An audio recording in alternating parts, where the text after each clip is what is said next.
Olá, olá, muito bom dia para vocês, sejam todos muito bem-vindos ao meu canal. Eu sou a Fran Maciel, sou psicanalista e estamos aqui dando continuidade à leitura do Diário Estoico, onde estamos acessando a filosofia estoica para tentar aplicar na nossa vida.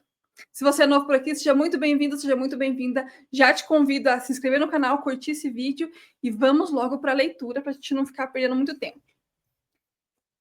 Hoje vamos falar o seguinte: eles podem acorrentá-lo, mas pode desatar a minha perna, mas nem Zeus tem o poder de suplantar minha liberdade de escolha. Epicteto, Discursos. Dizia-se que Epicteto andava com uma claudicação permanente em consequência de ter sido acorrentado como escravo. 2000 anos mais tarde, James Stockdale também teve as pernas acorrentadas em ferros e os braços amarrados atrás das costas e puxados a partir do teto, arrancando-os repetidamente das juntas. O futuro senador John McCain esteve nessa mesma prisão, sujeito aos mesmos maus tratos. Como o pai de McCain era famoso, seus captores lhe ofereceram diversas vezes a chance de abandonar seus homens e ser logo enviado para casa. Também ele se agarrou firmemente à liberdade de escolha, recusando-se a se submeter a essa tentação, ainda que isso significasse uma perda da liberdade física pela qual devia ansiar.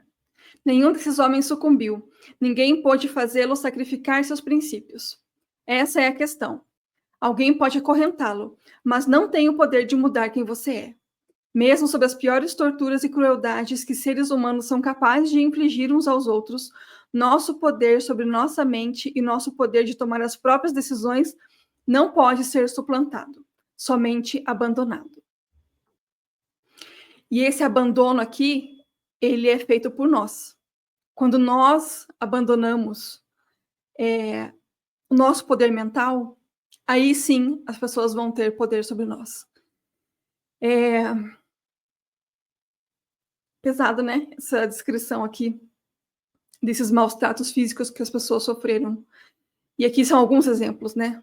Na história da humanidade tem diversas desses exemplos horrorosos, desses exemplos em que a gente deve lembrar para nunca mais repetir. Mas às vezes, e aí eu me lembrei de um documentário que eu assisti uma vez, sobre de onde surge a maldade humana, sabe? De como é que as pessoas são capazes de fazer atrocidades com outras. Teve um psicólogo, eu não vou me lembrar agora o nome dele, que nos anos 60 ele fez um experimento.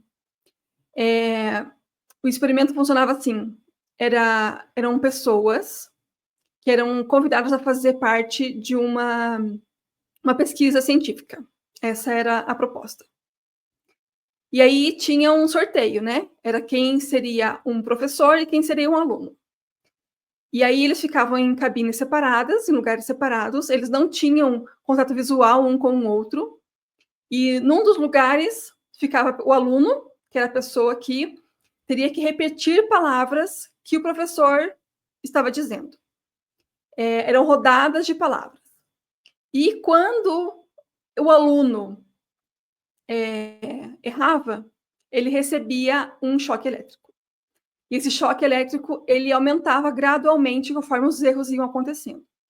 Então, ele ia de 15 volts até, se eu não me engano, 400 volts. Era uma coisa assim. E aí, nesse experimento, não aconteciam choques de verdade. Mas a pessoa que estava aplicando os choques, que estava dizendo as palavras, que estava no papel do professor, ele não sabia disso. E aí, atrás dessa pessoa, né, nessa sala junto, tinha um homem, um estereótipo de cientista, sabe? Que dizia que aquela pessoa tinha que continuar o experimento. E essa pessoa, então, aceitou participar do experimento e ela falava as palavras, a outra pessoa de início acertava. Quando começava a errar, ela começava a aplicar os choques. E começavam a ouvir os gritos da pessoa do outro lado. Ela não via, mas ela ouvia. E por mais desconfortável que a pessoa ficava, ela não deixava de fazer, porque tinha o cientista atrás dela dizendo: o experimento exige que você continue. Você precisa continuar a fazer o que está proposto aqui no experimento. E a pessoa aplicava choques. E ela ficava super desconfortável com isso. O que eu quero dizer com isso? Até nesse experimento ele fala como é que... Ele faz um paralelo, né? Como é que na Alemanha nazista existiam tantas pessoas dispostas a fazer maldade a outras. E ele fala que quando a pessoa está inserida num contexto de propósito, ela é capaz de fazer atrocidades. Nesse experimento, se eu não me engano, acho que foram 15 ou 20 pessoas, mais ou menos isso, que participaram dele, aplicando os choques. Somente uma pessoa se negou. Somente uma pessoa falou: eu não vou fazer isso. Eu não vou provocar dor física em outro ser humano. E foram essas as palavras que a pessoa usou. Mas por que, então, que a gente é capaz de fazer mal aos outros? Por que essas pessoas aqui do exemplo do livro são capazes de se manter firmes mesmo quando são castigadas, né? Aí são os dois lados. E tem muito a ver com a nossa consciência mental dos nossos princípios. A gente ter as nossas convicções pensadas e firmadas. A gente ter as nossas virtudes já concebidas. A gente ter os nossos princípios estabelecidos. E ter fé neles, sabe? E eu não estou falando de fé religiosa, eu estou falando de você acreditar naquilo que você tem como verdadeiro, naquilo que você tem como... Para mim, isso aqui é o certo, já pensei sobre isso e vou nortear a minha vida querendo fazer o certo. Então, quando temos essa base muito bem formada e muito bem elaborada na nossa cabeça, a gente dificilmente vai ser levado a fazer algo que vá contra esses princípios ou virtudes que nós já elaboramos, nós já pensamos e já estabelecemos para nós. Por que, então, que as pessoas se prestam ao papel de serem torturadores de outros, de fazerem mal aos outros? Mesmo quando elas estão desconfortáveis, elas acabam obedecendo a ordem, as instruções de alguém que está ali como um cientista, como alguém que ela considera num patamar mais elevado que ela. É porque nós não estamos, como humanidade, trabalhando nas virtudes. Nós não estamos, como humanidade, trabalhando nos princípios fundamentais do ser humano. A gente leva em consideração o que vai me fazer bem, nós somos seres sociais, temos a necessidade de nos sentirmos aceitos pelos nossos grupos, pela nossa sociedade, pela nossa comunidade a qual estamos inseridos.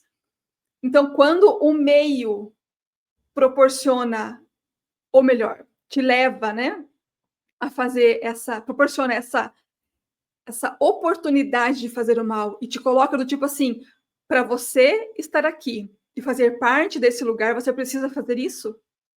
As pessoas fazem. Fazem porque ela está num ambiente propício para isso e ela não tem internalizado nela virtudes e princípios que estão pautados por algo diferente daquilo que está sendo posto. Então, como é que Hitler conseguiu fazer o que ele conseguiu fazer? Por causa disso. Por que a escravidão aconteceu? Foi por causa disso. Por que ainda continua acontecendo escravidão? É por causa disso. Porque a humanidade, de forma generalizada, ela não está trabalhando nos princípios e virtudes. A gente trabalha a sociedade trabalha no quê? Eu vou me dar bem com isso, eu vou fazer parte desse grupo, eu vou ter algo em troca, é sempre o que eu vou receber. E tem uma frase que fala o seguinte: o certo é certo, mesmo que ninguém esteja fazendo. E o errado é o errado, mesmo que todo mundo esteja fazendo. Mas você só vai conseguir estabelecer o que é certo e o que é errado para você se você pensar sobre isso. Então, para a gente conseguir ser acorrentado, como aqui dizem os estoicos, e ainda assim continuar fiel àquilo que nós somos, nós precisamos construir quem nós somos. E para construir quem nós somos, nós temos que estabelecer quais são os nossos princípios, quais são as nossas virtudes e até que ponto nós vamos seguir para defender esses princípios e virtudes. é muito mais profundo do que só a gente falar: "Nossa, que legal essa filosofia estoica".